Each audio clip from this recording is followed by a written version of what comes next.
So মন্দিরা screen আসার পর নাকি অন্যরা সব ব্লার হয়ে গেছে, এটা বলছে নাকি? হ্যাঁ, এত সুন্দরী পাশে মিথিলাকে না খুঁজে পাওয়া যায়নি। আমি এটা আসলে বিশ্বাস করি না, কারণ মিথিলা খুব ভালো করেছে অবশ্যই, কারণ কাজল রেখার ক্যারেক্টারটা একদমই আলাদা, আবার কঙ্কন দাসের ক্যারেক্টার একদমই আলাদা, পুরো আকাশ পাতাল তফাৎ।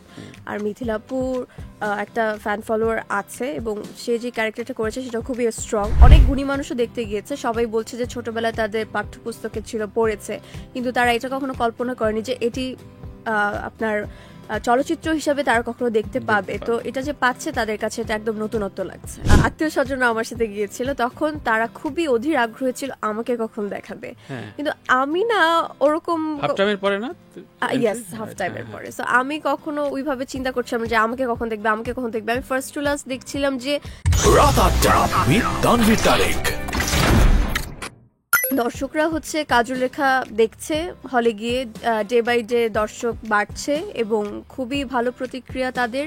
এবং আমি এটা বারবার শুনছি, অনেক গুণী মানুষও দেখতে গিয়েছে, সবাই বলছে যে ছোটবেলায় তাদের পাঠ্যপুস্তকে ছিল পড়েছে, কিন্তু তারা এটা কখনো কল্পনা করেনি যে এটি আপনার চলচ্চিত্র হিসাবে তারা কখনো দেখতে পাবে। তো এটা যে পাচ্ছে তাদের কাছে এটা একদম নতুনত্ব লাগছে। সত্যি গল্পের চলনটা খুব সুন্দর, অন্যান্য অনেক বিষয়ে কোয়ারি আছে, কিন্তু বন্দিরা তো অনেক পরে আসে, তাই না? তো হলে বসে বসে আমাকে কখন দেখবো, আমাকে কখন আসবে, কখন রিয়াকশনটা দেখবো, এটা হয়েছে হলে?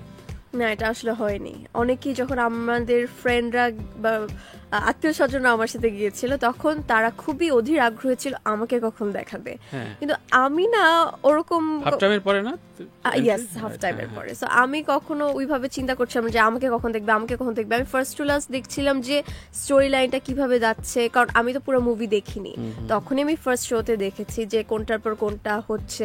তো আমার দেখতে তো ভীষণ পরিমাণ ভালো লাগছিল, তো ওটা আমার মাথায় ছিল না যে আমাকে কখন দেখবে, আমাকে কখন দেখবে, আমাকে এই একদমই না। আচ্ছা, সো মন্দিরা আর মন্দিরার ছোট চরিত্রে সাদিয়া আয়মান কাজ করছে, তাই না?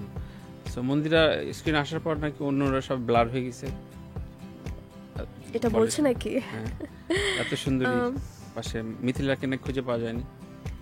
আমি এটা আসলে বিশ্বাস করি না, কারণ মিথিলা খুব ভালো করেছে অবশ্যই, কারণ কাজল রেখার ক্যারেক্টারটা একদমই আলাদা, আবার কঙ্কন দাসের ক্যারেক্টার একদমই আলাদা, পুরো আকাশ পাতাল তফাৎ। আর মিথিলাপুর একটা ফ্যান ফলোয়ার আছে এবং সে যে ক্যারেক্টারটা করেছে সেটা খুবই স্ট্রং। তো তাকে দেখতে পাবে না বা অন্যদেরকে দেখা যাবে না এরকম কোনো আমি এটা মনে করি না একদমই। জাগো এফএম এর অ্যাপ এখন পাওয়া যাচ্ছে অ্যাপ স্টোর এবং প্লে স্টোরে।